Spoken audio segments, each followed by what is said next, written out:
Next up is going to be Sky and Scale.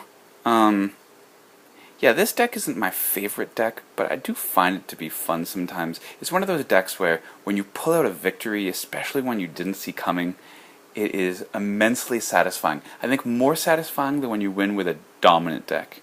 So this deck is one of those decks that really suffers from the fact that there's two colors and no dual lands. You can see here that there's just not enough land to keep. So I'm going to draw something new. Well, this isn't a great hand either. You know what? I think I'm going to risk it and go for... If I had two islands, at least I know I'd be able to delay with claustrophobia, but I don't, so I'm going to try my luck again. Okay, I did not select keep, but I guess it shows it for me. Yeah, I guess I'll keep it. What can I do? Alright, so my main line of defense for a little bit here is going to be Pongify, which isn't great. I don't love leaving a 3/3 creature behind if I'm taking something out, but what can you do? So I think I'm basically going to have to be taking that guy out next turn. No, my Coiling Oracle will do it. So Coiling Oracle is one of the gems of the deck. Very little cost. It gets you either a card or a land on the actual battlefield. And right now it's great because it's going to put an end to the quarter paladin if he tries to attack. Unless he plays something that pumps up the paladin. And if that's the case, then it's just a great chump blocker. Because the next turn is either going to be the Winged Codal or a Pongify. Let's see what he's got. He has a massive deck. It's a really big deck. So I don't want to let... Yeah, I'd be surprised if he attacks. If he attacks, it means he's pretty junior. He doesn't quite understand. No, he's smart. The Quarter Paladin you would not want to sacrifice in a scenario like this. So now the question is, would I Pongify before? Yeah. Right as he's going into the attack step, I'm going to Pongify the Paladin so that the other creatures don't get the Battlecry effect. It'd be great to use the Winged Codal, but I don't think that's in the cards right now. Okay. So, I don't know why he's doing that in the combat phase, because he's not going to be able to attack. But right now I'm ensuring that his other guys aren't going to get a boost, and that means that I can chump block with the Coiling Oracle. And the card I would chump block is most definitely the Elite Vanguard. At 2/1, he's a little bit more dangerous. Do I want to block? No, I'm going to let him through. I'd rather keep my chump blocker for a bigger threat. Because so the reason why I didn't block there, the Doomed Traveler, even if I take him out right there, he's just going to come back as a 1/1 flyer, and I'm out of a creature. So it's really not worth it for me. What I could do now is I could use a Winged Codal on anything that he attacks with, or I could Pongify my Coiling Oracle and suddenly surprise him with like, whoa, my creature just got bigger. Wish I had more islands though, because I'd love to do both. Okay, so I guess it's the Winged Codal. No, I'm actually going to surprise him right here with the Pongify anyways, I think. That's a great idea. I'm going to use my guy. Okay.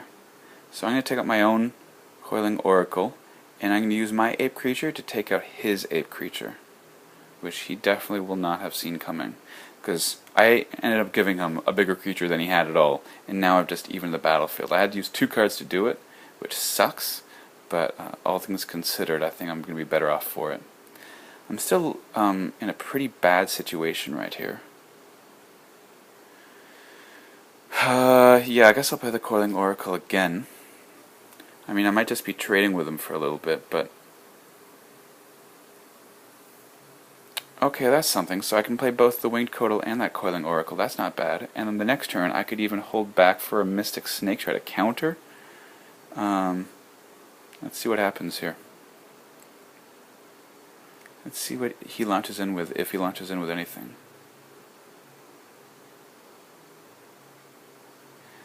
Okay, so I might as well take out something here. I'm not going to waste the winged Codal just yet. But I might play one of them on the board now. He does have Flash, which is awesome, and he's Death Touch and Flying. Normally, I would want to use this as a surprise combat element. I have two, which is an even bigger surprise combat element, and I'm really going to surprise him with a Mystic Snake next turn. Oh, you know what? Forget that. Acidic Slime.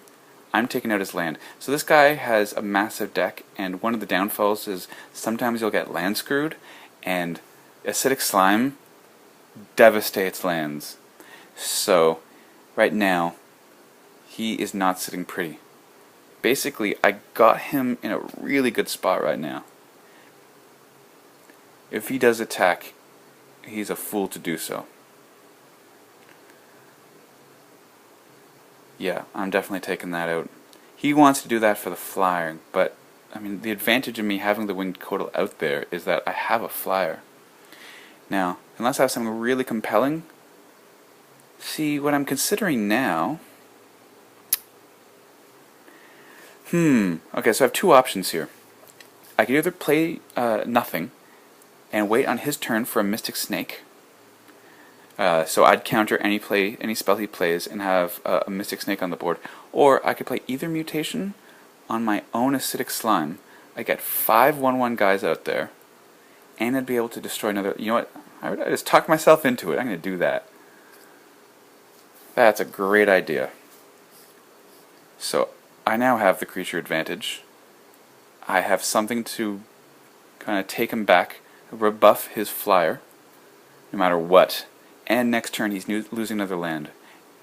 And it looks like he didn't have a land to play, so man, that's really good for me.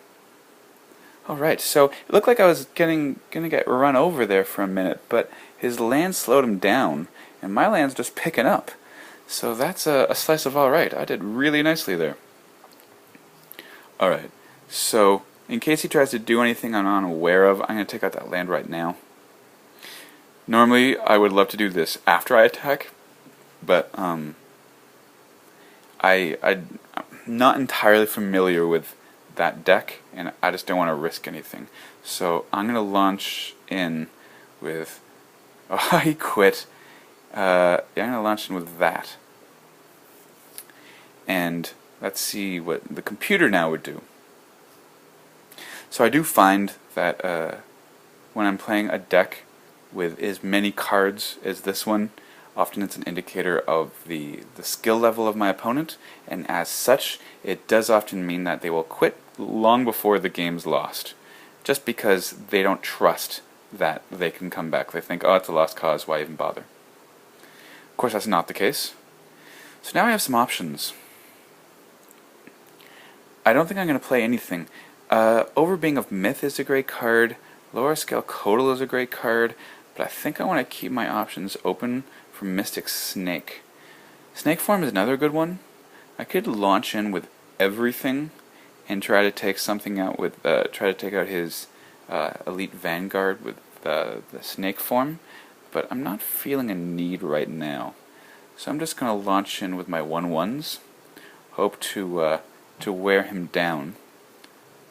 It's strategically not the greatest idea to try to sacrifice his own guys, so yeah, he's just letting them all through, which I think is wise.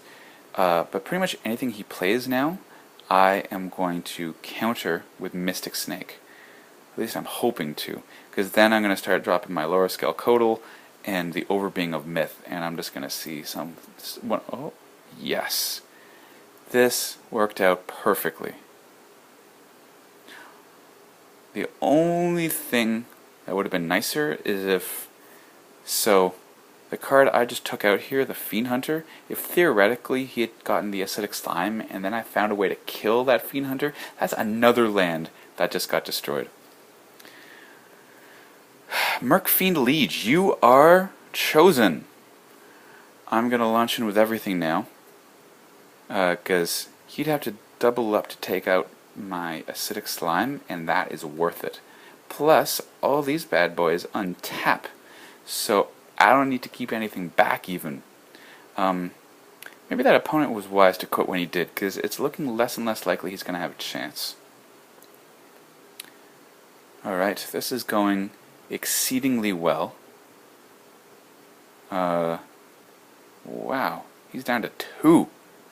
Yeah, his land screw really did not help him, and my ability to bounce my acidic slime was huge. Yep, I don't know what he could play right now. I'm just gonna... Yeah, you know what, I'll launch him with a couple creatures. I don't want to overkill it, because I've been told that it's poor form, but you never quite know what your opponent has, so you don't want to just launch him with one guy, because the worst that would happen is if for some reason he was able to prevent that one damage, and then, I don't know, stage a comeback of some sort. Yeah, that was fun. So you can see how that deck, Sky and Scale, very quickly gets just a ton of little guys, and that's really what it's all about. There's even other cards like Fable of Wolf and Owl that if you can keep the game going, just all of a sudden you're going to have a ton of creatures, and then you're going to slowly wear them down, just 2 here, 2 there, 1 here, 1 there. That's really the gem of that deck, and it's really fun when you can pull it off. Enough of my ranting. Thank you very much for watching. See you guys later.